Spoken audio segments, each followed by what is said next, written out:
글쎄요. 헛된 망상이 한 가정의 비극을 몰고 왔습니다. 최진봉 교수님. 그렇습니다. 한 70대 가장이 있었던 일인데요. 이 가장이 아내와 자식이 자신을 빼고 소위 이제 SNS 그 메신저 방에서 네. 대화를 나눈 것에 대해서 상당히 기분이 나빴던 거는 본인을 따돌린다고 생각을 한 거예요. 아하. 근데 보통은 저 빼놓고도 제 아내하고 제 딸은 또 하시거든요. 그러니까 네. 저는 거기에 대해서 전혀 그런 생각을 안 하는데 이분 네. 같은 경우에는 아마 그런 생각을 했던 것 같고 네. 소위 가족들이 자신을 왕따시킨다는 생각에 사로잡혀 있다 보니까 계속 미움 감정이 생긴 거죠. 그러나 또 딸이 본인 집에 놀러 왔어요. 네. 찾아왔는데 그래서 자신을 빼놓고 아내와 딸이 대화하는 모습을 보고 본인이 집을 나가려고 했는데 아하. 아내와 딸과 얘기하던 중에 딸이 먼저 나가는 바람에 본인이 안 나가게 됐어요. 일단 타이밍을 놓쳤군요. 그랬죠. 네. 그때부터 화가 나기 시작한 거죠. 아하. 그랬더니 가족이 자신을 이것 봐라.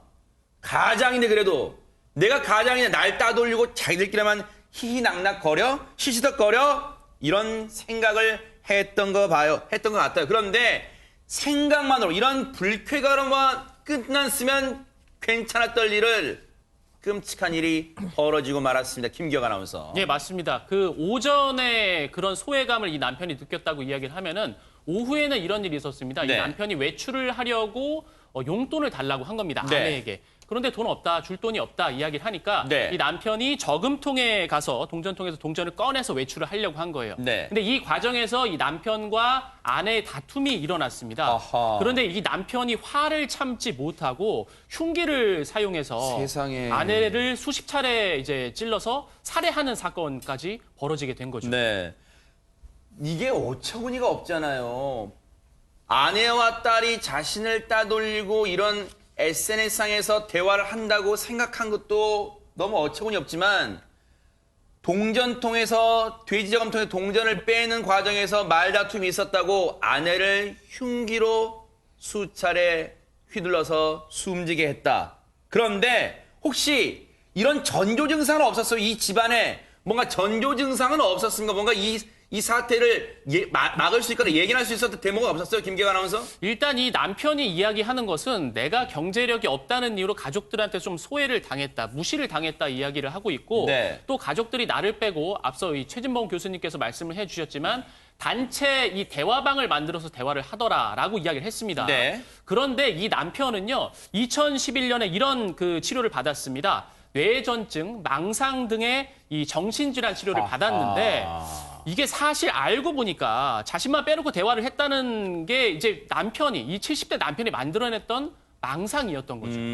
일단은 치료는 그런 정신질환 치료는 받았습니다만 어쨌든 이런 끔찍한 범죄를 저질렀기 때문에 당연히 재판에 넘겨졌겠죠, 손정혜 변호사님? 형사재판이 이루어졌고요. 쟁점은 심신미약 상태였는지 여부입니다. 피고인 측에서도 이것을 주장을 했고요. 8년간 정신과 치료를 실제로 받았고 사물 변별 능력이 저하되어 있는 상태였다라고 주장이 들어왔습니다. 네. 그랬기 때문에 재판부에서는 이런 점을 고려했습니다. 지난해 5월에 피해망상으로 이미 입원 치료가 있었고 현재 정신 상태에 대해서 공주치료감호소에서 정신감정을 했습니다. 정신감정인이 쓴 보고서 내용들을 모두 종합하면 범행 당시에 이미 심신미약 상태에 있었다라는 점을 인정을 했습니다. 이런 게 심신미약이 1심 재판부 그렇다면 저런 걸 다 인정했을까요? 심신미약으로 어떻습니까? 일단은 그 피해망상으로 입원한 사실 그리고 네. 공주치료감호소 정신감정인의 보고서를 보면 네. 그 당시 이 망상장애가 심각해서 정상적인 판단 능력이 저하되어 있다. 이런 부분을 인정했던 것으로 보입니다. 네. 글쎄요. 이런 와중에요. 최준봉 교수님. 네. 어머니를 죽인 아버지에 대해서 자식들이 선처를 받았다면 이거는 어떻게 해석해야 될까요? 저는 이렇게 보여요. 이제 자녀들 입장에서는 그러니까 밉죠. 사실은 밉지 않겠습니까? 아버지가 자기 어머니를 그렇게 살해했으니 그게 미울 수밖에 없는데 네. 그렇다 하더라도 어머님은 이미 이제 세상을 떠나신 상태고 아버지는 어쨌든 정신적인 어떤 문제 때문에 치료도 받으신 상황이니 네. 아버지라도 살려야 된다 하는 생각이 들었을 가능성이 있다는 생각이 들어요. 네. 그러니까 자녀들 입장에서는 밉더라도 본인의 아버지가 어쨌든 정신적으로 여러 가지 치료를 받으시면서 어려움을 겪고 있는 것에 대한 인지도 했었고 네. 이제 망상 때문에 이렇게 된 거니까 네. 어쨌든 행동 자체는 밉지만 그렇다고 아버지를 완전히 그냥 뭐 이렇게 벌을 내리라고 이렇게 얘기하니 또 아들 입장이나 자녀 입장에서도 안타까움이 있지 않겠습니까? 네. 아마 그런 마음들 때문에 선처를 호소한 게 아닌가 이렇게 보여집니다. 자녀들이 그랬대요. 평소 자상했던 아버지였다는 거예요. 그러다 보니까 이런 범죄가 더더욱 믿기지가 않는 거예요. 가족들 입장에서도요. 그런데 강문혁 변호사님, 이 정도 형량을 선고받고 이 아버지라는 사람 뉘우칠 줄 알았더니 오히려 항소를 했다면서요. 네, 맞습니다. 이 살인죄를 저지른 70대 남성은 너무 형량이 과다하다. 이런 이유로 양형 부당을 이유로 1심 판결에 대해서 항소를 했습니다. 네. 하지만 항소심 재판부는 이 남성의 70대 남성의 항소를 기각했는데요. 네. 밝힌 이유는 살인 범행은 사람을 살해한 죄는 어떠한 이유로도 그러니까요. 합리화되거나 용납될 수 없다. 네. 그리고 사망에 이르기까지 피해자가 느꼈을 육체적, 정신적 고통은 극에 달했을 것으로 보인다. 네. 이런 이유를 들면서 항소를 기각했습니다. 네. 원심과 같은 징역 6년을 2심도 항소심도 선고를 했는데 이수정 교수님, 사실 이게 좀 안타까운 게 과연 이 불행, 이 끔찍한 일을 막을 수는 없었을까요? 이 가정이 그런 생각도 해봅니다. 글쎄 이제 뭐 막을 수가 있었느냐 없었느냐를 이제 와가지고 따지는 게 무슨 의미가 있겠습니까? 많은. 그러나 이제 좀 혹시라도 비슷한 조건에 놓이신 분들이 계시다면 이 이제 질병은 굉장히 위험한 질병이다라는 것을 좀 알아주셨으면 좋겠고요. 2011년도에 이미 발병을 했습니다. 네. 뇌전증하고 피해망상이면은 거기다가 폭력이 반복되면은 이것은 언제 어느 때에 심각한 상황으로 전개될 수 있을 수도 있는 네. 그럴지도 모르는 그런 굉장히 위험한 상황입니다. 그렇기 때문에 자녀분들께서 정말 이런 상황이면 요양병원이라도 어쨌든 이 피해 여성 지금 돌아가신 분과 분리시키는 게 너무나 필요한데요. 그런 부분에 대해서 좀 인지하시고 혹시 만에 하나 우리 아버지가 너무 사랑하는 아버지이지만 과거에는 자상했을 수 있지만 지금 당장은 피해 망상에 시달리시면서 어머니를 계속 폭행하신다면 병원에 입원을 시키셔야 합니다. 그러니까요. 어떻게 해서라도. 그러니까 네. 뭔가 비슷한 처지에 있는 가정에게는 좋은 참고가 될 만한 그런 사건이지 않나 이런 생각도 해봅니다. 너무너무 안타까운 그런 사건이었습니다. 정말 우리 사회가요, 언제부터 이렇게 욱하는 사회가 됐을까요? 김기혁 아나운서. 네. 단돈 4,900원, 그러니까 5,000원도 되지 않는 돈 때문에 살인 사건이 벌어졌습니다. 일단은 그 당시에 어둑어둑했던 새벽의 영상이 좀 있습니다. 그 영상을 보면서 설명을 해드리겠습니다. 네.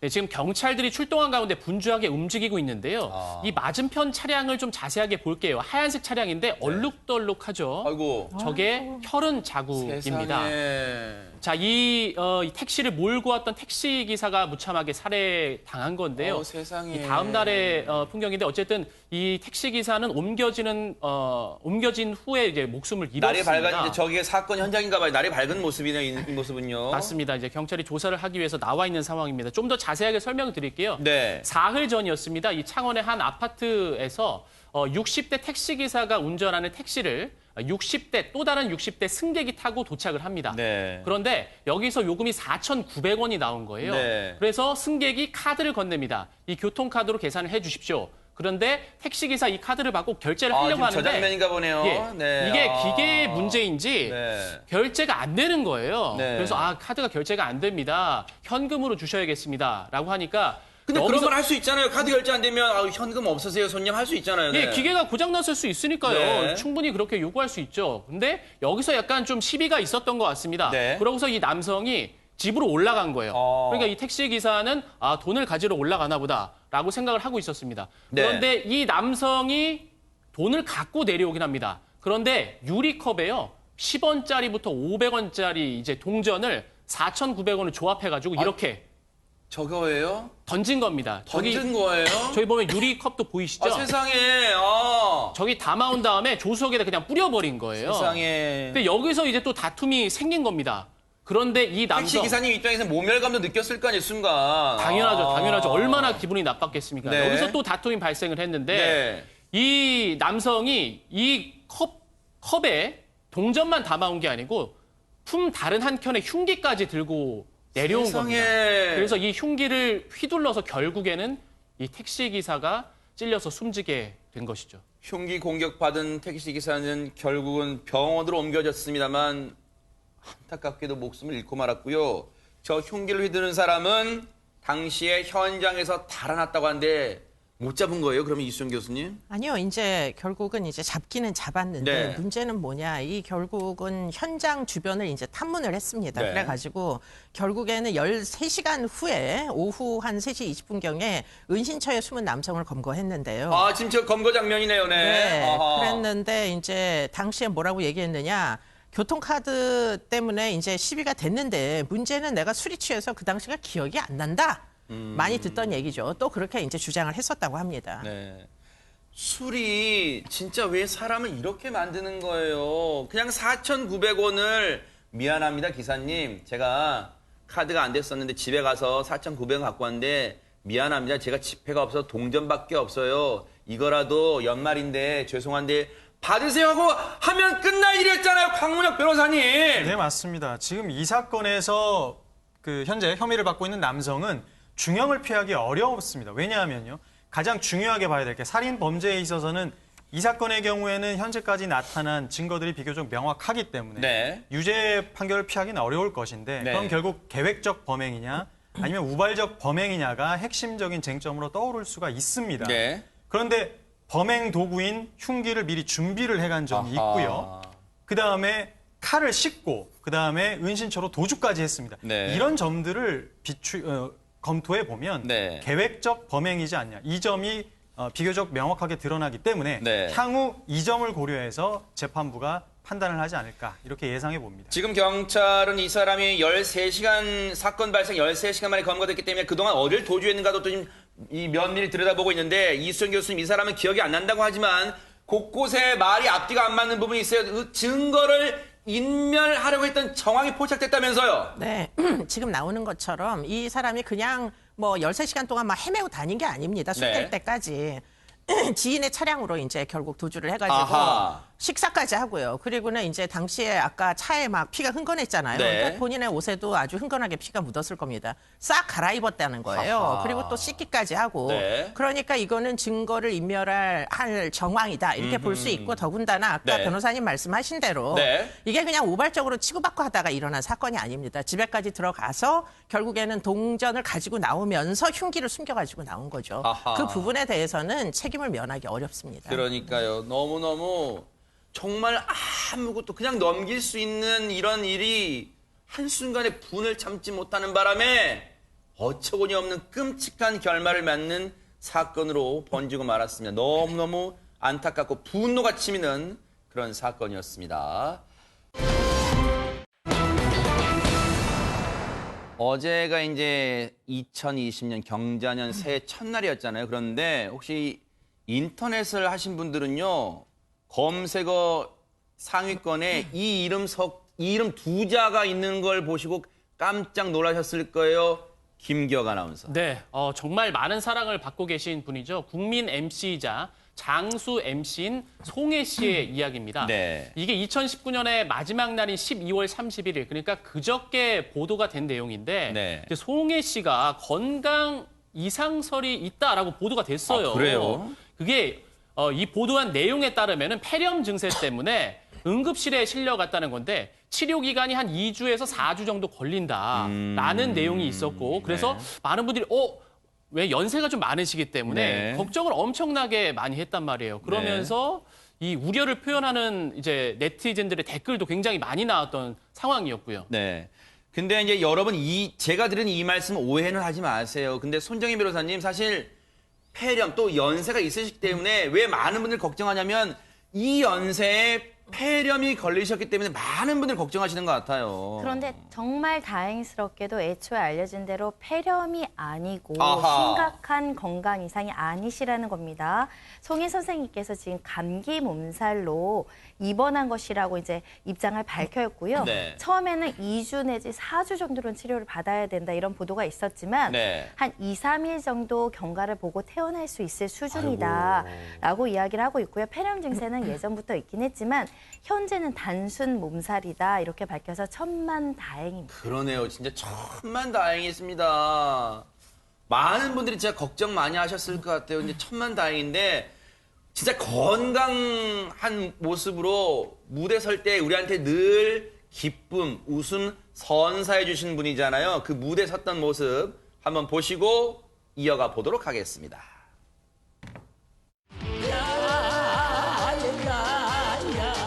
내 나이가 어때서 사랑의 나이가 있나요 세월아 비켜라 내 나이가 어때서 사랑하기 딱 좋은 나이인데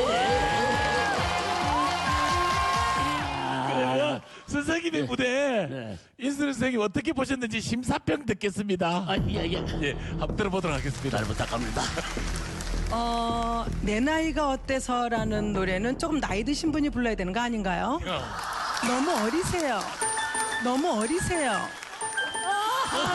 잘하셨어요. 네. 봤더니 여기 희망하는 분들이 뭐 26에서 60세를 넘어 70세를 왔다 갔다 한다.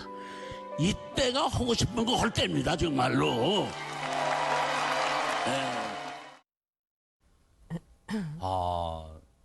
저도 가끔 저 노래방 가서 합니다만 저게 쉽지 않은 노래인데 정말 잘 부르시네요.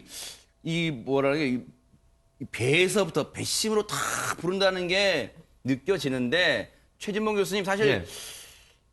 이 폐렴 증상 아니라는 게 천만다행이긴 한데 편찮으시면 예. 우리가 진짜 전 국민이 좋아하는 프로그램 전국 노래자랑 이거 어떻게 되는 거예요, 이 프로그램 그러면? 사실은 한 번만 지금 녹화를 빠지시기로 하셨어요. 그러니까 12일 날 녹화가 예정돼 있는데요. 네. 이게 녹화를 하잖아요, 돌아다니면서. 근데 그 전까지는 이미 녹화가 끝난 상태고 네. 12일 날 녹화가 예정돼 있는데 몸을 일단 추스르셔야 되잖아요. 감기 몸살이 나으셔야 되지. 네. 그러고 나서 무리하게 되면 그게 또 오래될 수 있으니까. 네. 그래서 지금 그 송혜 선생님 측에서는 12일 하루 녹화를 좀 빼고 그 다음 주부터는 복귀하신다 이렇게 발표가 있어서 다행이다는 생각이 듭니다. 한 번만 빠지시니까 네. 뭐 너무 걱정 안 하셔도 될 것 같고요. 네. 노래 아까 말씀하셨는데 작년도에 새로 노래를 취입하셨어요. 아, 그래요? 네. 그 정도로 아주 아직도 활동을 왕성하게 하시는 분이십니다. 야, 진짜 송혜 선생님이 참 대단하시다 이런 생각이 드는데, 근데 이제 12일 날 녹화를 이제 본의 아니게 이제 펑크를 내시는 거예요. 그런데 그러면 김기혁 아나운서 예. 그날 대타를 맡으시는 분 부담은 엄청날 것 같습니다. 당연하죠. 송혜 선생님께서 워낙 오랫동안 진행을 해오셨기 때문에 네. 그 자리를 누가 맡을지도 굉장히 그 초미의 관심사고요. 네. 이 역사를 좀 살펴보면은 이 해당 프로그램은 80년에 시작을 했다고 해요. 그런데 이제 송혜 이거는 씨께서- 영화 전국 노래 영화로도 만들어졌죠, 네. 예, 아하, 맞습니다. 그 88년부터 진행을 맡으셨다고 해요. 중간에 뭐 잠깐 몇 개월 쉬는 기간이 있긴 했지만 네. 지금까지 쭉 이어져 왔단 말이에요. 그만큼 또 국민 MC, 장수 MC가 또 된 건데 네. 물론 이제 새로 맡으실 분이 뭐 김명준 앵커가 관심 있으십니까? 누가 될지 모르겠지만 예 어쨌든 부담이 크실 거고 이게 일을 보면서 또 네티즌들이 걱정을 너무 많이 하신 거예요. 그래서 반응이 아이고 송혜 없는 전국 노래자랑은 뭐 상상을 할 수도 없다. 네. 빠른 쾌유 빌겠다. 빨리 그러니까요. 돌아와 주십시오. 오래오래 곁에 계주세요. 이런 반응들을 많이 보였습니다. 지금 저기 보시니까요. 실검의 이름만 등장해도 저는 이거 와닿아요. 실검에 송혜 선생님 이름만 등장해도 저희들은 가슴을 쓸어내려요. 이거 진짜 많은 분들이 이거 공감하실 그런 댓글 같아요. 정말로 많은 분들이 걱정하셨을 것 같다는 생각도 드는데 최진봉 교수님. 예. 앞서 잠깐 얘기 나왔습니다만 전국 노래자랑은 송혜 선생님과 때려야 뗄 수 없잖아요. 설명할 수 없잖아요. 떼면. 그럼요. 뭐 너무 전국 노래자랑이 곧 송혜 선생님이죠. 그렇죠, 그렇죠. 송혜 네. 선생님이고 전국 노래자랑이고 뭐 네. 상상도 할 수 없는 일인데요. 이 네. 프로를 처음 맡게 되신 게 네. 아주 기막힌 인연이에요. 아, 그래요? 그때 좀 안 좋은 일이 있으셨거든요. 잘 뭐 기억하시는 분도 있을 텐데 아들이 하나 있었어요. 네. 독자인데 1984년도에 한남대교에서 뺑소니 사고로 안타깝게 숨을 거두게 됩니다. 세상에. 그리고 아버지 입장에서 얼마나 이 금쪽 같은 아들이잖아요. 아이고. 아들 딱 하나 있었어요, 독자. 네. 그 아들이 세상을 떠난 뒤에 방송이고 뭐고 다 하기 싫어서 다 그냥 포기하고 싶은 나이 세상에, 그 시간을 세상에. 보낸 거예요. 아우. 지금도 사실 본인은요 한남대교 못 간대요 무서워서. 아우, 세상에. 그때 일이 생각이 아이고. 나서 그때 방송국에서 와서 먼저 했던 얘기가 선생님 나들이 프로그램 한번 합시다. 이렇게 제안을 했다는 그때 나이가 60세예요. 송혜 선생님이. 60세 되신 나이에 나들이 프로그램 이게 나들이 프로그램은 이게 세상의 어려움들 좀 있고 네. 좀 여러 동네를 돌아다니잖아요. 사람 사는 모습도 보고 힘들고 어려운 사람도 만나고 정말 우리 사회의 일반적인 사람들을 만나서 대화도 하고 얘기도 나누는 그런 프로그램이니까 네. 사고로 떠난 아들을 잊을 수 있는 좋은 기회가 된다고 아유, 생각하셔서 세상에. 전국 노래자랑의 제안을 받아들였고 그것이 결국 지금까지 이렇게 30년 이상을 아유. 한 프로그램에 가장 장수하는 그리고 가장 연세가 많으신 현역 방송인으로 일할 수 있는 기회를 줬다 이렇게 얘기하고 계십니다. 세상에 저는 늘 밝은 모습만 TV에서 보여주셔가지고 그런 아픔이 있었는지 저는 오늘 처음 알았습니다. 정말 송구한데요. 근데 강문혁 변호사님 네. 주변에서 그러시더라고요. 송혜 씨가 또 송혜 선생님 이제 제가 표현합니다만 송혜 선생님이 전국 노래장 30년 넘게 진행해 온다. 이 비결이 뭘까? 대체 무슨 음식 드실까? 이런 분들 계신 것 같습니다. 어떤 특별한 비결이라기보다는요. 네. 첫 번째도 건강이고 둘째도 건강입니다. 아하. 사실 송혜 선생님의 어떤 생활 습관을 분석해 보면 네.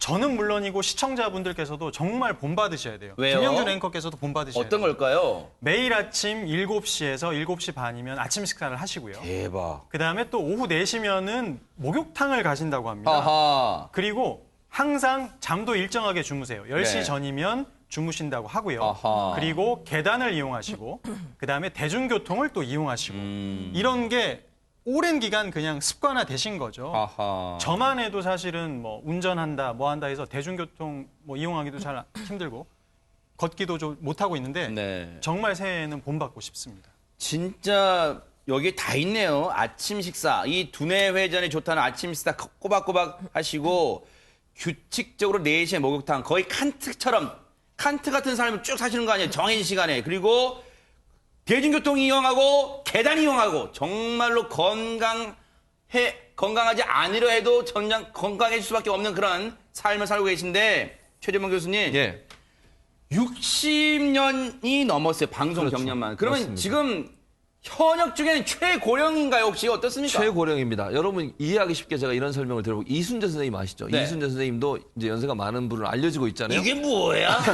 네, 하시는 이순재 선생님보다 10살이 많아요. 아, 그래요? 네. 어. 송혜 선생님. 그러니까 현역 방송인으로서 가장 연세가 많으신 분이시고요. 네. 그리고 이제 이분의 역경을 보면 처음에 시작은 코미디언으로 시작했어요. 그러니까 20대 시절에는 악극단에서 광대 활동으로 시작을 했고요. 네. 코미디언 시작해서 나중에 라디오 진행도 하셨고요. 그리고 나서 이제 뭐 노래도 취입하셨고 아까도 제가 말씀드렸습니다만 네. 그리고 63세부터 지금까지 30년 동안 이 전국 노래장을 진행하시고 그래서 노래 실력도 뛰어나시고요. 연기도 엄청나게 잘하세요. 네. 그러니까 뭐 이렇게 상황극에 이런 거에 달인이십니다. 아하. 최근에도 제가 한 프로그램 봤는데 네. 거기서 하시는 연기 보니까 지금도 전혀 손색이 없어요. 네. 심청전에 심청 아버지 역할을 하셨는데 그 본인이 진행하는 전국 노래장 연말 특집에서 근데 그거 보면서 연기, 노래 뭐 제가 볼 때는 아주 그냥 종합 엔터테이너다 이렇게밖에 얘기할 수 없는 상황입니다. 코미디언으로 시작했다고 하니까 제가 기억나는 옛날 화면이 있더라고요.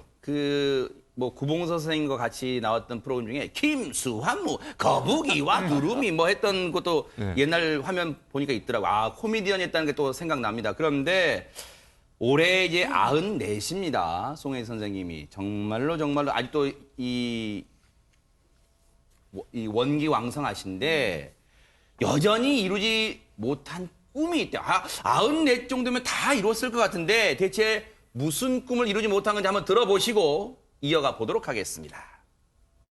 못 가본 데가 있는데 내가 죽어도 거긴 갔다 와야 돼.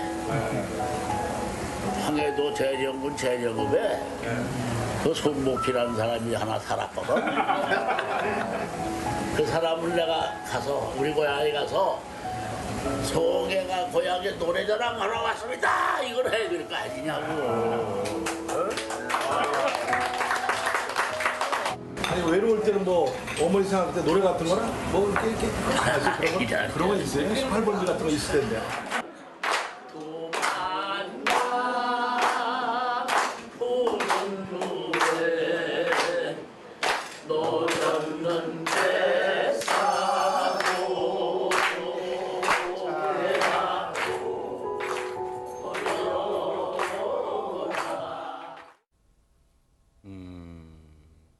아직 북녘 고향 땅을 못 밟아 보셨나 본데 김기화 아나운서 많은 분들이 의아해할 것 같아요.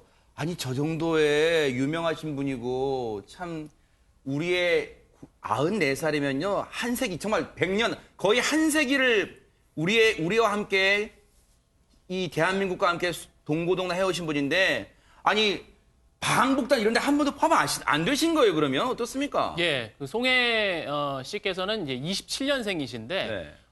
그 이후에 어쨌든 이제 평양 노래자랑이라고 해서 2003년에 그 전국 노래자랑이 그 평양에서 하는 자리가 있긴 했었습니다. 그런데 거기는 이제 방문을 했지만 결국에 황해도 재령군인 이 본인의 고향 땅은 밟지 못했다고 합니다. 뭐 세상에. 금강산도 방문을 하셨다고 하는데 어쨌든 이 재령군을 밟으려면 또 오래오래 건강하게 사셔야 되잖아요. 그러니까요. 그래서 그 꿈을 꼭 이루시길 기원하겠습니다. 사실 이수정 교수님, 저희들이 이제 그런 생각합니다. 이산가족 분들도 지금 이산가족 이 정례화가 안 되다 보니까 계속해서 해마다 안타깝게 눈을 감으시는 분이 계속 늘어나고 있어요. 네. 송혜 선생님도 이 바람이, 이 꿈이 정말 간절해 보인다는 생각도 듭니다, 진짜. 네, 뭐 이제 소원이 뭐가 있으시겠습니까? 결국에는 지금 저게 아마 마지막 소원이실 걸로 추정이 됩니다. 너무 안타깝고요. 이산가족 분들께서 좀 정기적으로 서로 남북이 교류를 해가지고 보고 싶을 때 만날 수 있는 이런 기회들이 좀 확보가 됐으면 좋겠습니다. 그러니까요. 송혜 선생님 얼른 훌훌 털고 일어나셔서 다시 한번 전국 노래자랑 하고 외치시는 모습을 꼭 다시 한번 보여주실 수 있을 거라고 뉴스파이터 기원하겠습니다. 정말로 고맙습니다. 오늘 뉴스파이터 도와주실 분들을 소개해드리겠습니다. 이수정 경기대학교 범죄심리학과 교수, 시사평론가 최진봉 성공회대 교수, 손정혜 변호사, 강문혁 변호사, 그리고 김기혁 아나운서 이렇게 5분과 함께합니다. 어서 오십시오. 네, 안녕하십니까. 네. 여러분과 함께하는 뉴스파이터 첫 번째 얘기부터 풀어보겠습니다.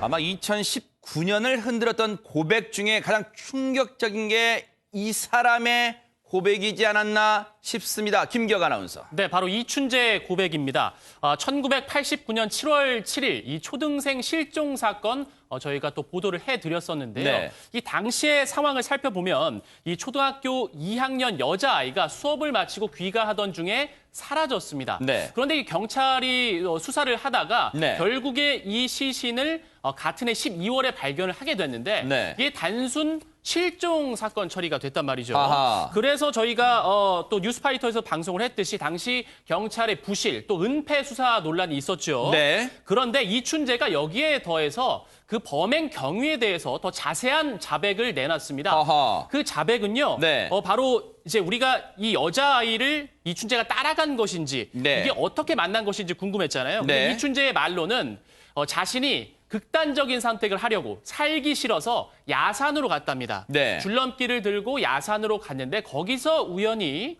이 여자 초등학생을 만나게 됐고 그 과정에서 범행이 일어났다. 네. 성폭행을 하고 살해를 했다라고 이춘재의 입에서 이런 내용이 나왔습니다. 이수정 교수님. 네. 이춘재가 이런 말을 흘린 의도가 있다고 보세요? 어떤 걸까요? 글쎄, 이제 이춘재 입장을 놓고 한번 생각을 해보면 이제 본인이 자백을 하기 시작하면서 언론에 대서특필되고 아마 그런 과정을 본인이 완전히 모를 수가 없을 겁니다. 네, 그러다 보니까 아마 자신의 입장 같은 것들에 대해서 비교적 이제 방어적으로 이야기하기 시작한 거 아닌가 이런 네. 생각이 드는데요. 네. 그런데 이제 좀 지금 현재 주장 중인 것은 극단적인 선택을 당시에 하려고 했었다. 이런 이제 주장인데 네. 이게 정말 신빙성이 있는 이야기인가? 사실은 상당히 좀 믿기가 어려운 이야기죠. 네. 극단적인 선택을 하려고 했었다면 네. 그렇다면 지금 이렇게 어린 나이가 8살이었습니다. 이 네. 어린애를 성폭행하고 사망에 이르게 한 겁니다. 네. 그렇기 때문에 그냥 뭐 우발적으로 살해한 것도 아니고요. 네. 그와 같은 이제 잔혹한 행위를 과연 극단적인 선택을 하려고 하는 사람들이 일반적으로 할 수 있겠는가? 네.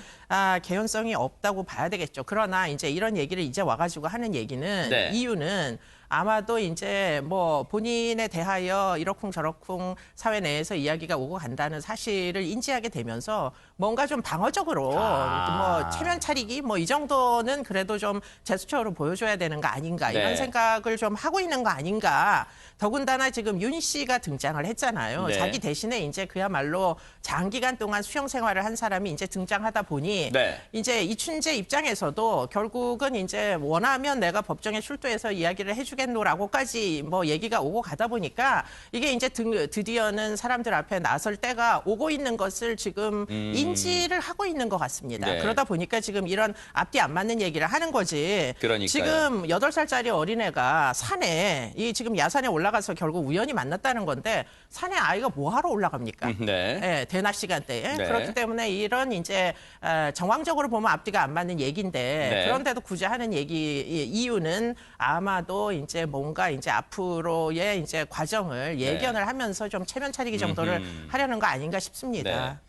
그런데요, 최진범 교수님, 예. 이춘재가 이렇게 과거 사건에 대해서 털어놓은 사건은 이거 말고도 화성 연쇄 살인 사건 8차 사건, 지금 재심 청구 절차가 들어갔습니다만 예. 이 사건에 대해서도 지금 추가적인 얘기를 하고 있죠. 그렇습니다. 1988년도에 일어난 사건이지 않습니까? 사실 억울하게 20년 이상을 감옥살이를 한 윤모 씨. 네. 이분 같은 경우에 재심 청구를 했는데 네. 이것도 본인이 직접 얘기한 거예요. 작년 9월에 이춘재가 내가 범행했다 이 사건으로 이렇게 고백을 하면서 재심 청구가 들어간 상황이고요. 네. 지금 이 사건 같은 경우는 너무 황당한 게 뭐냐면요. 이춘재의 고백을 들어보면 이렇습니다. 술 마시고 그러니까 동네 구멍가게 술을 마시고 집에 가다가 대문이 열려있는 집이 보여서 들어갔다는 거예요. 네. 그리고 방문 창호지에 구멍이 나 있어서 그 구멍으로 봤더니 여학생이 자고 있었다, 여자아이가. 근데 뭐라고 해요? 남자아이 같으면 그냥 갔을 텐데 여자아이가 자고 있어서 그래서 들어가서 성폭행을 했다는 거 아닙니까? 그리고 네. 살해까지 했습니다. 아하. 그러니까 이 이춘재라는 사람이 갖고 있는 생각은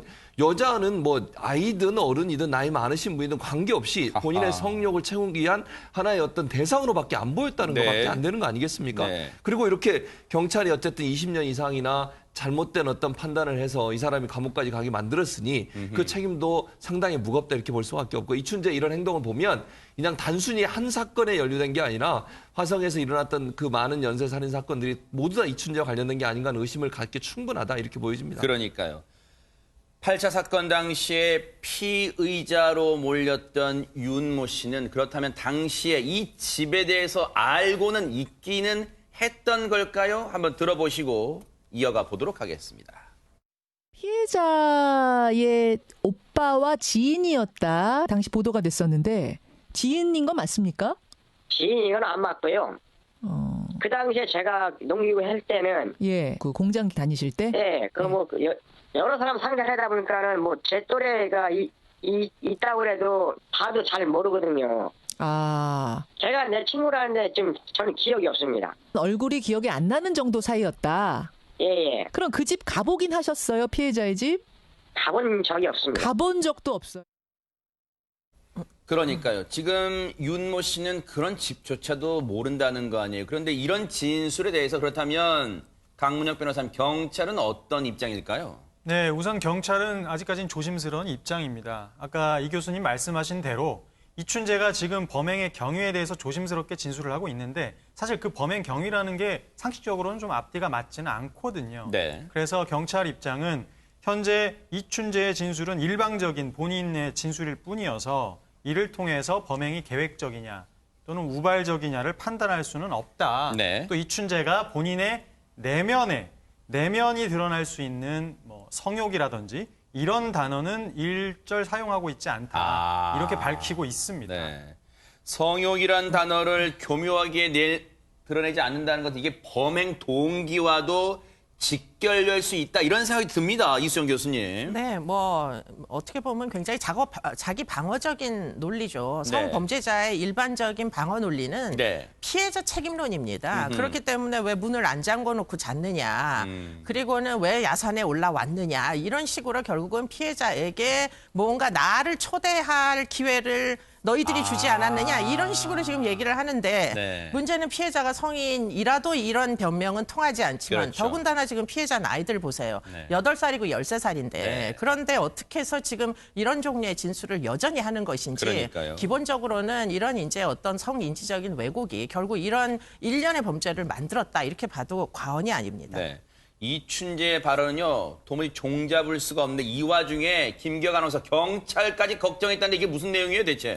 네, 일단은 이 8차 사건의 재심을 맡은 박준영 변호사가 네. 이 경찰 조사 과정을 공개를 했습니다. 네. 그러면서 이춘재가 프로파일러에게 건넨 이 종이에 깜짝 놀랐다고 하는데요. 네. 이춘재가 종이와 펜을 달라고 합니다, 경찰에게. 네. 그러더니 살인 12+2, 강간 19, 미수 15라고 적어낸 겁니다. 지금 화면에 보이시죠? 그러니까 이 다 기억을 하고 있고 범행 횟수까지 정확히 본인이 세고 있다는 겁니다. 네. 그래서 프로파일러들이 깜짝 놀랐고 네. 그러면서 그 경찰을 걱정했다는 게 모방 범죄로 이게 8차 사건이 인정이 됐는데 네. 만약에 이거 내가 했다고 하면은 경찰들이 이거 곤란해지는 거 아니냐.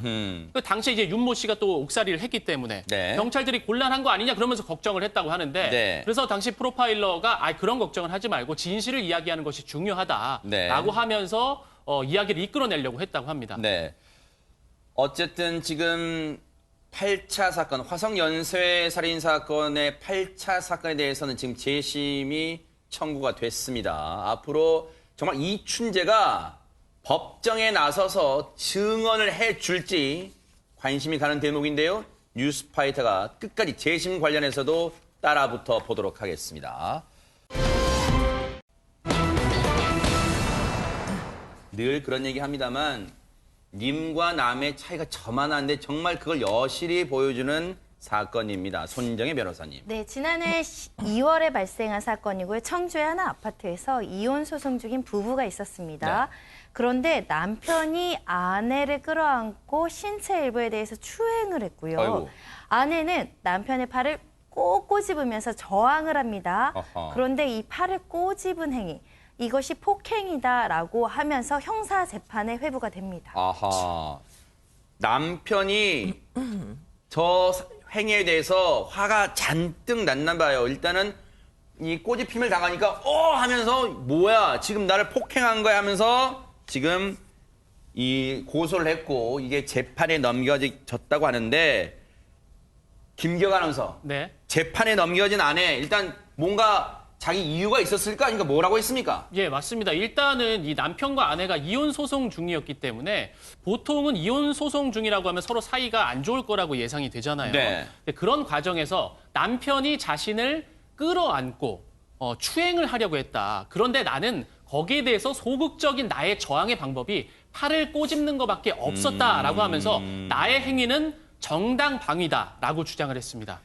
이거는 손정혜 변호사님 아내의 주장 정당방위라는 거예요. 왜냐하면 이혼 소송이니까 일단 남편과의 정은 상당 부분 떨어졌을 것 같고 그런데 지금 자신을 갑자기 끌어안고 어떤 추행을 하려고 하니까 정당방위였다 이렇게 주장하는 것 같습니다. 그러니까 아내 입장에서 나는 이혼 소송 중에 남편이 내 몸을 만지는 게 싫어. 싫은데 만지는 건 우리 형법상 추행이 될 수 있습니다. 아하. 나는 이렇게 내 의사에 반해서 만졌기 때문에 이걸 막아야 될 수 있는 저항행위로서 할 수 있는 게 꼬집어서 내 의사 표현을 한 것이기 때문에 이건 죄가 아니고 나의 신체에 불법적인 어떤 침해에 대해서 나는 정당하게 방해했을 뿐이기 때문에 판사님 저는 무죄입니다. 이렇게 주장을 했습니다. 네. 어느 정도 심하게 꼬집었는지는 알 길은 없습니다만 어쨌든 남편은 화가 단단히 나서 이 아내를 이혼 소송 중인 아내를 고소하기까지 이르렀단 말이에요. 자, 정당방위라는 아내의 주장 1심 재판부의 판단은 뭐였을까요? 강명 변호사님. 네, 1심 재판부는 이런 아내의 주장을 인정하지 않았습니다. 아하. 좀 더 구체적으로 살펴보면요. 네. 일단 아내가 이혼 소송 중에 남편의 팔을 꼬집은 행위 자체를 네. 이 유죄로 봤고요. 네. 폭행에 해당된다. 아. 그리고 아내가 주장한 여기선 정당 행위에 대해서 판단을 했습니다. 네. 과연 사회상규에 위반되지 않는지 이 부분에 대해서는 그런 사정만으로, 그러니까 피해자가 자신에게 신체 접촉을 시도했다는 사정만으로는 정당 행위라고 볼 수 없다. 그래서 네. 그 아내의 주장을 배척했습니다. 이수정 교수님 이 부분에 이제 많은 분들이 아니 그러면 정말 이건 뉴스파이터를 오래 진행하다 보니까 그런 사건 많습니다만 그런 상황에서 무슨 흉기를 들고 남편에게 대항한 것도 아니고 이 아내가 그냥 꼬집었단 말이에요. 그러면 남편이 이혼 소송 중인 남편이 그런 행위를 하는데 그러면 이 아내는 그냥 당하고 있어야 됩니까? 꼬집은 것도 이 유죄라는 거예요, 지금 재판부의 판단은. 이거 어떻게 봐야 될까요? 근데 이제 1심 재판부가 지금 이 그 여성의 진술을 얼만큼 신뢰를 했는지가 굉장히 그 의문이 됩니다. 네. 정말 신뢰를 했으면은 그냥 가가지고 밑도 끝도 없이 꼬집은 게 아니잖아요. 아하. 일종의 뭐 뭔가 이제 추행을 하려고 뭐 네. 몸을 만졌는지 아니면 몸을 만지려고 시도했는지는 모르겠지만 네. 어쨌든 먼저 원인 제공은 남편이 했고 그래서 네. 그 부분에 대해서 부당성을 호소하기 위해 가지고 결국은 꼬집은 건데 네. 앞에는 하나도 제대로 신뢰롭게 듣지 않고서는 꼬집은 행위만 놓고서는 이게 이제 폭행이다. 네. 뭐 꼬집는 거는 폭행일 수야 있죠. 아하. 예, 밑도 끝도 없이 지나가는 사람 꼬집은 그게 폭행이 아니고 뭐겠습니까? 네. 그런 식으로 이제 판단한 거 아니냐. 일단 기본적으로 예컨대 남녀 간의 뭐 성추행이나 부당한 침해 이런 데 대한 이해심조차를 갖지 네. 않은 재판부가 아니냐. 이런 생각을 하게 됩니다. 네. 1심 재판부가 이 아내에게 유죄를 선고하면서 덧붙여 밝힌 대목이 있어요. 이거 하나 읽어드리고 손정혜 변호사님 말씀 드려볼게요. 뭐라 그랬냐면 사건 무렵 피고인이, 여기서 피고인은 아내입니다. 왜? 아내가 고소를 당했으니까. 피고인이 피해자에게, 즉 남편에게 이혼 소송을 취하해달라고 요청하는 입장이었다고 진술하고 있다. 피고인이, 즉 아내가 당시 피해자를 상대로 이혼 소송을 제기한 상태이긴 했지만 이 사건 이후 이를 취하했다는 점에서 피고인에게도 이 사건 당시 확정적인 이혼 의사가 있었던 것으로 보이지 않는다. 아니, 손정희 변호사님, 이혼 의사가 있고 없고가 중요합니까, 그렇게? 그러니까 판사님께서는 이혼 의사가 없는 상황에서 상대방 남편 입장에서는 신체 접촉을 허용했을 가능성, 그러니까 허용했을 것이라고 추단해서 어떤 신체적 접촉을 했음에도 불구하고 부당하게 꼬집는 폭력을 했다 이렇게 보신 게 아닐까 생각이 드는데, 네. 근데 아내 측 아내 측 입장에서 살펴봤을 때는 이혼과 상관없이 현재 시점에서 내가 남편이 만지는 걸 원하지 않는다. 아하. 그럼 이걸 거부할 수 있는 수단이 있어야 되는데 예를 들면 나 싫어. 저리 가, 만지지 마 라고 했음에도 불구하고 계속적으로 이런 행동이 계속됐을 때는 아내로서는 벗어날 수 있는 수단이 무엇이었을까? 이 점이 쟁점이 되지 않을까 합니다. 네. 1심 재판부는 유죄를 선고했고 결국 아내는 1심 재판부의 결정에 불복해서 항소를 했습니다. 항소심 재판부의 판단은 뭐였을까요? 최진봉 교수님. 바뀌었습니다. 아하. 무죄입니다. 죄가 없다고 얘기했어요. 네. 이유는 뭐냐면요. 네. 피해자가 이 사건 외에도 이혼 소송 중에 피고인과 성적인 접촉을 여러 번 시도했다는 거예요. 한 번이 아니었다는 거죠. 그러니까 여성이 아내 입장에서 계속 거부를 했는데 이혼 소송 중에 여러 번 이런 행위를 시도했다는 거 아닙니까? 그건 네. 분명히 문제가 있는 거죠. 아하. 아내가 분명히 거부 의사를 밝힌 거 아니겠습니까? 네. 그런데도 그런 일이 있었고 그것도 그 사실도 피해자도 인정하고 있다는 거예요. 남편도. 또 하나 이 아내가 했던 꼬집는 행위는 일회성 행위에 불과해요. 그게 여러 번 반복된 것도 아니에요. 네. 그러니까 남편 입장에서는 여러 번 성적 접촉을, 신체 접촉을 시도했었고 네. 아내는 그걸 거부한 의사를 여러 번 밝혔음에도 남편이 멈추지 않아서 결국 꼬집는 행위를 했기 때문에 이 자체가 경비하다고 보고 죄가 될 수 없다고 얘기했습니다. 정당방위로 인정한 네. 거죠. 혹시 이 판결도, 항소심 판결도 손정희 변호사님 혹시 성인지 감수성이 어느 정도 상당 부분 반영된 결과일까요? 어떻습니까? 우리 사회가 여성의 또는 남성의 성적 자기결정권에 대해서 존중하는 그 방향으로 흐르고 있다고 보시면 될 것 같습니다. 혼인한 관계라고 하더라도 남편이라도 아내라도 내가 원치 않는 순간에 성적인 접촉이 왔을 때는 저항할 수 있는 권리가 있다라는 점을 굉장히 유의미하게 판단을 했다라고 보시면 될 것 같고요. 중요한 건 내 아내, 내 남편 마음대로 할 수 없다는 겁니다. 원하지 않는 신체 접촉에 아주 소극적으로 저항하는 일부의 폭력은 정당행위가 될 수 있다라는 판결입니다. 아하, 뭔가 상당한 의미가 있는 판결이 아니었나 이런 생각도 해봅니다.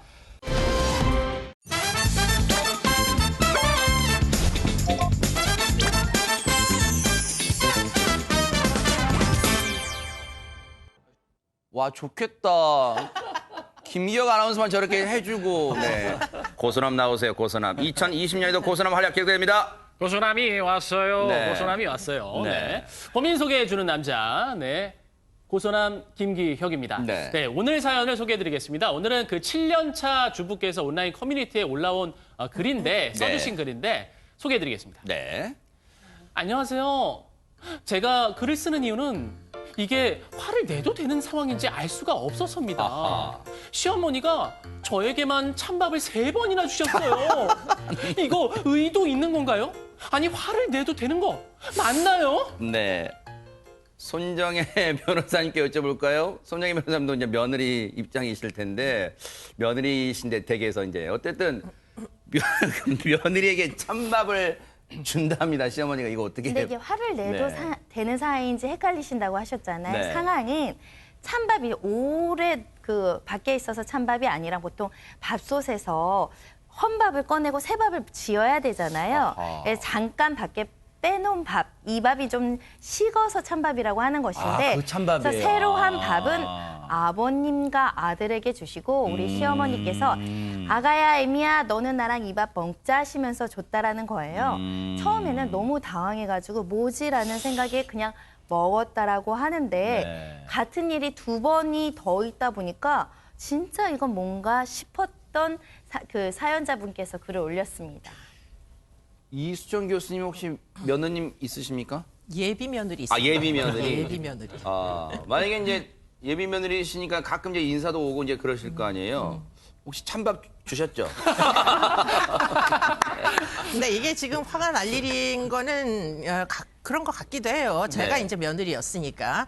그런데 요즘 시대에는 사실은 집에서 밥을 잘 안 해가지고 아하. 저는 며느리한테 줄 밥이 집에 없습니다. 아하. 네, 그래서 이게 지금 집에서 밥이라도 해먹는 집 얘기라서 우리 집보다 훨씬 낫다 이런 생각이 드네요. 아, 잘 넘어가시는데요. 그런데 손정희 변호사님, 아니 그러면 뭔가 애매한 상황이지 아내는 화를 낼까 말까 남편한테 얘기 안 했을까요, 그러면? 남편한테 이야기했는데 화를 돋구는 답변이 왔습니다. 허허. 아내는 분노가 치솟았다고 합니다. 네. 네, 그 상황을 저희가 뉴스파이터 그래요? 손장을 한번 통해서 해보시죠. 네. 재연을 해보도록 하겠습니다. 제가 남편 우리 손정혜 변호사께서 아내 역할을 맡아주시도록 네. 하겠습니다. 자기 시작하세요.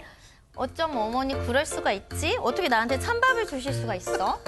자기야 왜 또 그래? 아이 뭐 찬밥 좋아하잖아. 사실. 좋아하지. 좋아는 하지만 이건 아닌 것 같은데?